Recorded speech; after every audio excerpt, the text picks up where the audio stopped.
ಶುಭ ಸಂಜೆ ಎಲ್ಲರಿಗೂ. ಇವತ್ತು ಶುಕ್ರವಾರ ಸಂಜೆ ವ್ಲಾಗ್ನ ಸ್ಟಾರ್ಟ್ ಮಾಡ್ಕೊಂಡಿದ್ದೀನಿ. ಈ ವಿಡಿಯೋದಲ್ಲಿ ಶುಕ್ರವಾರ ಸಂಜೆ ಮಣ್ಣಿನ ದೀಪದಲ್ಲಿ ತುಪ್ಪದ ದೀಪನ ಹಚ್ಚಿದರೆ ಏನು ಉಪಯೋಗ ಅನ್ನೋದ್ರ ಬಗ್ಗೆ ತಿಳಿಸ್ಕೊಡ್ತೀನಿ. ಈ ದೀಪನ ಹಚ್ಚೋ ಮೊದಲು ಮುಂಬಾಗ್ಲು ಅಂದರೆ ಮನೆ ಮುಂದೆ ನೀಟಾಗಿ ಎಲ್ಲ ಸ್ವಚ್ಛನ ಮಾಡಿ ನಿಮಗೆ ಯಾವ ರಂಗೋಲಿ ಬರುತ್ತೋ ಆ ರಂಗೋಲಿನ ಬಿಡಿಸ್ಕೊಳ್ಳಿ. ಅದಾದ ನಂತರ ದೇವ್ರ ಮನೆಗೆ ಬಂದು ಈ ರೀತಿ ಒಂದು ಮಣ್ಣಿನ ಪ್ಲೇಟು ಮತ್ತು ಮಣ್ಣಿನ ದೀಪ 5 ಮುಖದ ದೀಪನ ತಗೋಬೇಕು. ನನಗೆ 5 ಮುಖದ ಸಿಗಲಿಲ್ಲ ಅಂತ 9 ಮುಖದ ದೀಪನ ತಗೊಂಡಿದ್ದೀನಿ. ಆ ಮಣ್ಣಿನ ಪ್ಲೇಟ್ ಇರುತ್ತಲ್ಲ ಅದಕ್ಕೆ ಸ್ವಲ್ಪ ನೀರು ಹಾಕಿ ಸ್ವಲ್ಪ ಅರಿಶಿನ ಹಾಕಿ ಎಲ್ಲ ಕಡೆ ಹಚ್ಕೋಬೇಕು. ಈ ರೀತಿ ನಮ್ಮ ಮನೆಯಲ್ಲಿ ಕಳಸ ಇಡೋ ಅಂಥ ಪದ್ಧತಿ ಇಲ್ಲ, ಹಾಗಾಗಿ ನಾನು ಪ್ರತಿದಿನ ಒಂದು ತಾಮ್ರದ ಚೊಂಬಿಗೆ ನೀರನ್ನ ತುಂಬಿ ಇಟ್ಟಿರ್ತೀನಿ. ಅದ್ರ ಮೇಲೆ ನಾನು ಈ ದೀಪನ ಇಡ್ತೀನಿ. ಅದ್ರ ಮೇಲೆ ಇಡಬೇಕು ಅಂತ ಏನಿಲ್ಲ, ಅದನ್ನು ಬೇಕಾದರೆ ನೀವು ದೇವ್ರ ಫೋಟೋ ಎಲ್ಲ ಇಟ್ಕೊಂಡಿರ್ತೀರಲ್ವ ಅದ್ರ ಮುಂಭಾಗ ಇಟ್ಟು ಆ ಪ್ಲೇಟ್ನಲ್ಲಿ ದೀಪನ ಇಟ್ಟು ಹಚ್ಕೋಬೋದು.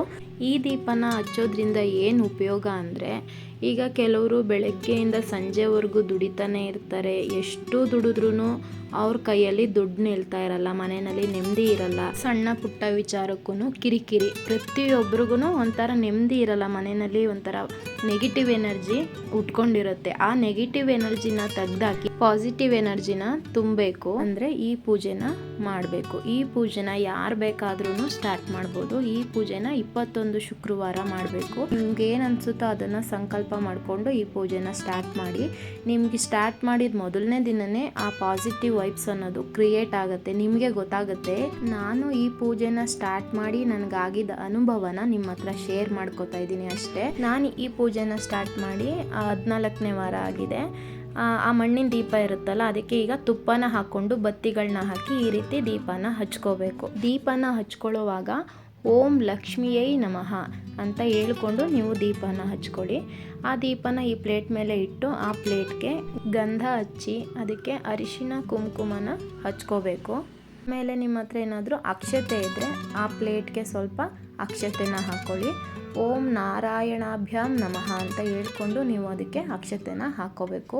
ಹೀಗೆ ಹೇಳೋದ್ರಿಂದ ಆ ದೀಪಕ್ಕೆ ಜೀವ ಬರುತ್ತೆ. ಸುಮ್ಮನೆ ಸೈಲೆಂಟಾಗಿ ಪೂಜೆ ಮಾಡೋದಕ್ಕೂ ನಮಗೆ ಯಾವ ಮಂತ್ರ ಬರುತ್ತೆ ದೇವ್ರದ್ದು ಆ ಮಂತ್ರನ ಹೇಳ್ಕೊಂಡು ಪೂಜೆ ಮಾಡೋದಕ್ಕೂ ತುಂಬ ವ್ಯತ್ಯಾಸ ಇದೆ. ಈಗ ಆ ದೀಪಕ್ಕೆ ಮಲ್ಲಿಗೆ ಹೂವನ್ನ ಹಾಕೋತಾ ಇದ್ದೀನಿ. ಮಲ್ಲಿಗೆ ಹೂವು, ಮರಳೆ, ಸುಗಂಧರಾಜ, ಸಂಪಿಗೆ ಯಾವುದು ಸುಗಂಧ ಭರಿತ ಹೂ ಸಿಗುತ್ತೋ ಆ ಹೂವನ್ನ ನೀವು ಈ ಪೂಜೆಗೆ ಬಳಸ್ಕೋಬೇಕು. ಯಾಕಂದರೆ ಲಕ್ಷ್ಮಿಗೆ ಇಂಥ ಹೂಗಳು ತುಂಬ ಪ್ರಿಯ, ಹಾಗಾಗಿ ನಾವು ಇಂಥ ಹೂಗಳನ್ನೇ ಬಳಸ್ಕೋಬೇಕು.